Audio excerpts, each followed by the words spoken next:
ఈరోజు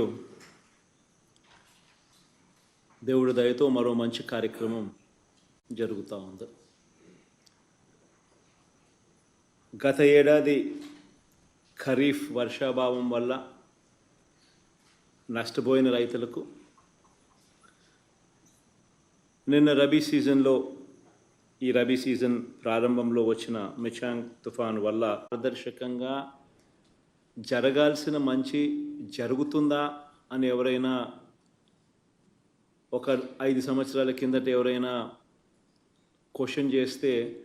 అది అయ్యే పని కాదు అనే సమాధానమే వచ్చేది. ఎందుకనంటే ఏ రోజు కూడా అటువంటి పరిస్థితి జరగలేదు కాబట్టి. కానీ మొట్టమొదటిసారిగా పరిస్థితులు అటువంటివి మారాయి. గ్రామ స్థాయిలోనే ఆర్బీకే రావడం, గ్రామ స్థాయిలోనే సచివాలయ వ్యవస్థ రావడం, గ్రామ స్థాయిలోనే రైతన్నను చేయి పట్టుకొని నడిపించే ఒక వ్యవస్థ తోడుగా ఉండడం, పంట సాగు చేసిన ప్రతి ఎకరా కూడా ఈ క్రాప్ లేక నమోదు కావడం, ఆ ఈ క్రాప్ నమోదు వల్ల ఆ సచివాలయం పరిధిలో ఏ పంట ఎవరేశారు, ఎన్ని ఎకరాల్లో వేశారు, ఏ పంట వేశారు అన్న పూర్తి డేటా అందుబాటులోకి రావడం, ఏ పంట నష్టం జరిగినా కూడా వరదల వల్ల కానివ్వచ్చు, మరో కారణం వల్ల కావచ్చు,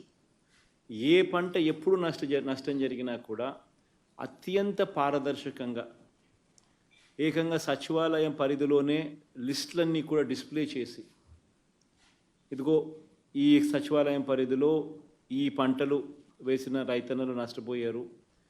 ఇన్ని ఎకరాల్లో నష్టపోయారు, ఇదిగో లిస్టు అని చెప్పి ఏకంగా సచివాలయంలో పెట్టడం, వాళ్ళ రైతులు దాన్ని చూసుకునే వెసులుబాటు వాళ్ళకు రావడం, వాళ్ళు ఒకవేళ ఇంకా ఏదైనా పొరపాట్లు ఏదైనా ఆ లిస్టులో జరిగి ఉంటే దాన్ని కరెక్షన్ చేసుకునే వెసులుబాటు కూడా వాళ్ళకు అందుబాటులోకి ఉండడం, ఇటువంటి గొప్ప వ్యవస్థ గ్రామ స్థాయిలోకి రావడం, వచ్చిన తర్వాత ఎక్కడా కూడా కరప్షన్ లేకుండా, ఎక్కడా కూడా వివక్షకు చోటు లేకుండా పూర్తి పారదర్శకంగా ఆ లిస్టులు డిస్ప్లే చేసి,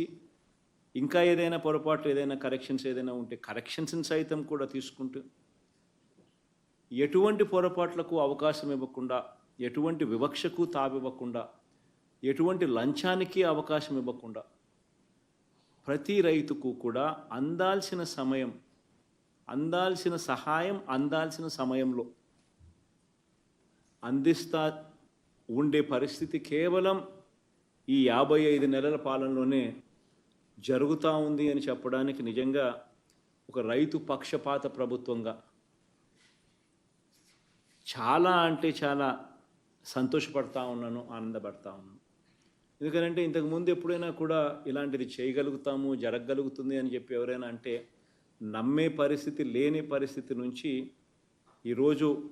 నమ్మకం కలిగిస్తూ ప్రభుత్వం తోడుగా ఉంటూ అడుగులు వేస్తూ ఉంది. పంట నష్టపోవడమే కాకుండా మొన్నైతే నిన్న మిచాంగ్ తుఫాన్లో నష్టపోయిన పంట నష్టపోతే రంగుమారిన ధాన్యం ఇంతకుముందు ఎప్పుడు కొనే పరిస్థితి కూడా లేదు. తడిచిన ధాన్యం, రంగుమారిన ధాన్యం కొనుగోలు చేసే పరిస్థితి కూడా ఎప్పుడూ కూడా చూడలేదు గత ప్రభుత్వంలో. అలాంటిది ఈ ప్రభుత్వంలో రైతు నష్టపోకూడదు అని చెప్పి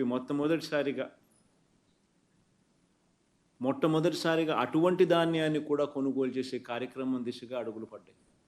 మొన్న మిచాంగ్ తుఫాన్లు వచ్చినప్పుడు కూడా దాదాపుగా 3,25,000 టన్నులు ధాన్యం కొనుగోలు కూడా ఇలా ఇలా తడిసిన ధాన్యం కూడా కొనుగోలు చేయడం కూడా జరిగింది. అంటే ప్రభుత్వం అన్నది అన్ని రకాలుగా రైతులకు తోడుగా ఉండడం కోసం ఉంది. అన్ని రకాలుగా అందాల్సిన సహాయం సమయానికి కరెక్ట్గా ఇస్తూ తోడుగా నిలబడుతుంది అని భరోసా మొట్టమొదటిసారిగా ఈ 55 నెలల కాలంలో కలిగించాం. ఇలా అడుగులు ముందుకు వేస్తూ ఈ 2 విపత్తుల వల్ల, అంటే గత ఏడాది ఖరీఫ్లో వర్షాభావం వల్ల, రబీ సీజన్ ప్రారంభంలో వచ్చిన మిచాంగ్ తుఫాన్ నష్టం వల్ల ఈ 2 విపత్తుల వల్ల నష్టపోయిన 11,61,000 మంది రైతన్నలకు ఇన్పుట్ సబ్సిడీగా మంచి చేస్తూ ఈరోజు 1,295 కోట్ల రూపాయలు, అంటే దాదాపుగా 1,300 కోట్ల రూపాయలు